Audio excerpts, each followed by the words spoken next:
तर स्वागत आपल्या सर्वांचं आजच्या एका नवीन व्हिडिओमध्ये। तर बघा, लाडकी बहीण योजनेच्या संदर्भात शासनाकडून ई-केवायसीची प्रक्रिया पुन्हा सुरू करण्यात आलेली आहे। कोणत्या बहिणींसाठी? नोव्हेंबर आणि डिसेंबर महिन्याचा हप्ता केवायसीच्या चुकीमुळे बंद झाला, त्यामुळे ई-केवायसीची दुरुस्ती करण्यासाठी पुन्हा केवायसी सुरू करण्यात आली। ज्या बहिणींची केवायसी चुकली होती फक्त त्याच बहिणींची ई-केवायसी पुन्हा होते, दुसऱ्या कोणत्या बहिणींची केवायसी पुन्हा होत नाही। 31 मार्च 2026 पर्यंत शेवटची तारीख दिलेली आहे, 31 मार्च 2026। तर या व्हिडिओमध्ये केवायसीची पूर्ण प्रोसेस मी तुम्हाला मोबाईलवरच लाईव्ह करून दाखवणार आहे। मोबाईल मोडमध्ये तुमच्याकडे मोबाईल असेल। आता काही बहिणींची भरपूर तक्रार येत आहे की ओटीपी येत नाही, आमच्या मोबाईलमध्ये वेबसाईटच ओपन होत नाही, लिंकच ओपन होत नाही। सर्व प्रॉब्लेम कशा सॉल्व्ह करायचे ते सुद्धा समोर मी तुम्हाला व्हिडिओमध्ये सांगणार आहे। केवायसीची प्रोसेस सर्वात आधी पूर्ण पाहून घ्या। केवायसीची प्रोसेस पूर्ण पहा। बघा, आपण वेबसाईट या ठिकाणी ओपन केलेली आहे। वेबसाईट ओपन केली, या ठिकाणी स्पष्ट लिहिलेलं आहे की ज्या बहिणींची केवायसी चुकली होती फक्त त्याच बहिणी या ठिकाणी केवायसी करू शकतात, त्या बहिणींनी इथे क्लिक करावे। या ठिकाणी आपण क्लिक करूया। या ठिकाणी क्लिक केल्यावर बघा तुमच्यासमोर पेज ओपन झालेला आहे। आता केवायसी सोपी आहे। 2 ते 3 दिवसाआधी सुद्धा मी एक व्हिडिओ केवायसी बद्दल टाकलेला होता। या ठिकाणी बघा, लाभार्थी आधार क्रमांक आपण या ठिकाणी टाकून द्यायचा। त्यानंतर captcha code, same to same process तुम्हाला माहितीच आहे, सेम टू सेम नंबर आपण या ठिकाणी फिल केले।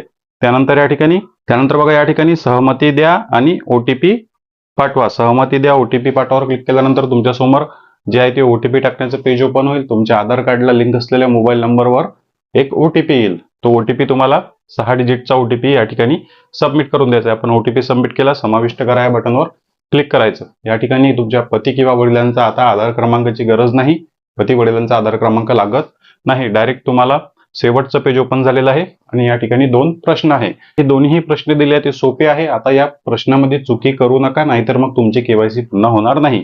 बघा, या प्रश्नामध्ये म्हटलं आहे की तुमच्या कुटुंबामध्ये कोणी सरकारी नोकरीवर स्थानिक स्वराज्य संस्थांमध्ये कार्यरत आहे का, असं त्यांनी विचारलंय। म्हटलंय की कार्यरत तर नाही, कार्यरत नाही। तर पहिल्या प्रश्नाचं उत्तर नाही। आपण या ठिकाणी नाहीवर क्लिक करू। त्यानंतर तुमच्या कुटुंबातील कोणी सरकारी नोकरीवर स्थानिक स्वराज्य संस्थांमध्ये भारत सरकार यांच्याद्वारे सेवानिवृत्तीनंतर पेन्शन पेमेंट घेत आहे का? पेन्शन पेमेंट घेत आहे का? तर नाही। दोन्ही प्रश्नाचे उत्तर नाही द्यायचे। क्लिअर, नाही म्हणून दोन्ही ठिकाणी क्लिक करायचं। आपण या ठिकाणी नाही ऑप्शनवर क्लिक केलं, त्यांनी बघा आपल्याला टिक करायचे आहे। त्या ठिकाणी म्हटलेलं आहे की तुम्ही जे काही प्रश्नाचे उत्तर दिले त्यासाठी तुम्ही स्वतः जबाबदार असणार। या ठिकाणी टिक केलं आणि सबमिट करा, केवायसी सबमिट करा। बघा, सबमिट झाली आणि तुमची केवायसी प्रक्रिया पूर्ण झाली। ग्रीन कलरचा पॉपअप या ठिकाणी आलेला आहे। अशा प्रकारे सोप्या पद्धतीने तुम्ही ई-केवायसी पूर्ण करू शकता। पण काही बहिणींच्या मोबाईलमध्ये ई-केवायसीची वेबसाईट ओपन होत नाही। वेबसाईट ओपन होत नाही तर काय करायचं, आणि ओटीपी येत नाही, त्याचं सुद्धा उत्तर मी तुम्हाला देणार आहे। बघा, आता अशा प्रकारे तुमच्या मोबाईलमध्ये जे आहे ते वेबसाईट ओपन होते पण नसेल होत कदाचित, किंवा तुम्हाला काही प्रॉब्लेम होत असेल तर कॉर्नरवर बघा 3 डॉट दिलेले आहे। 3 डॉट यावर क्लिक केल्यानंतर खाली बघा डेस्कटॉप मोड ऑन करून घ्यायचा। डेस्कटॉप मोड ऑन केल्यावर अशा प्रकारे फुल स्क्रीन मध्ये तुमची वेबसाईट ओपन होईल। छोट्या स्क्रीन मध्ये झाली नाही तर फुल स्क्रीन मध्ये या ठिकाणी वेबसाईट ओपन होईल आणि तुम्ही केवायसी करू शकणार। तर बघा, ही सेटिंग करून सुद्धा जर तुमच्या मोबाईलमध्ये वेबसाईट ओपन होत नसेल तर मोबाईल चेंज करा। तुमच्या कुटुंबातील मित्रमंडळी, मैत्रीण आहे किंवा मित्र आहे किंवा नातेवाईक आहे, आजूबाजूला कोणी राहत असेल त्यांच्याकडे नवीन मोबाईल असेल, नवीन स्मार्टफोन असतात, नवीन सॉफ्टवेअर त्यामध्ये असतो, त्यामुळे कदाचित जुन्या मोबाईलमध्ये वेबसाईट ओपन होत नाही असं सुद्धा लक्षात आलेलं आहे। त्यामुळे काही नवीन मोबाईल असेल तुमच्याकडे तर तुम्ही दुसऱ्या कोणत्याही व्यक्तीच्या मोबाईलमध्ये केवायसी पूर्ण करू शकता।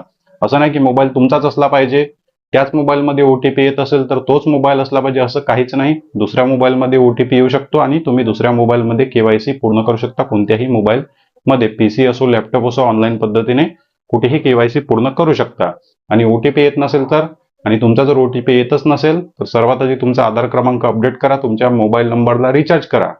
रिचार्ज नसला तरी सुद्धा ओटीपी येत नाही। मोबाईलमध्ये रिचार्ज असणे महत्वाचे असते। रिचार्ज सुद्धा आहे, मोबाईल नंबर सुरू आहे तरीही ओटीपी येत नाही तर तुमचं आधार कार्ड अपडेट करा। आधार कार्ड अपडेट केल्यानंतर करताना त्याला मोबाईल नंबर सुद्धा लिंक करा। जो मोबाईल नंबर तुमचा सुरू आहे, ज्या मोबाईलमध्ये रिचार्ज आहे तो मोबाईल नंबर तुमचा आधार कार्ड अपडेट करताना लिंक करा। 10 ते 15 दिवसात तुमचा आधार क्रमांक जो आहे तो अपडेट होऊन जाईल, तुमचा आधार अपडेट होईल। कारण 31 मार्च पर्यंत तुमच्यासाठी शेवटची तारीख आहे. 31 मार्च पर्यंत शेवटची तारीख आहे. मग ओटीपी येतच नाही अशा पद्धतीने शेवटच्या तारखेपर्यंत जाऊ नका.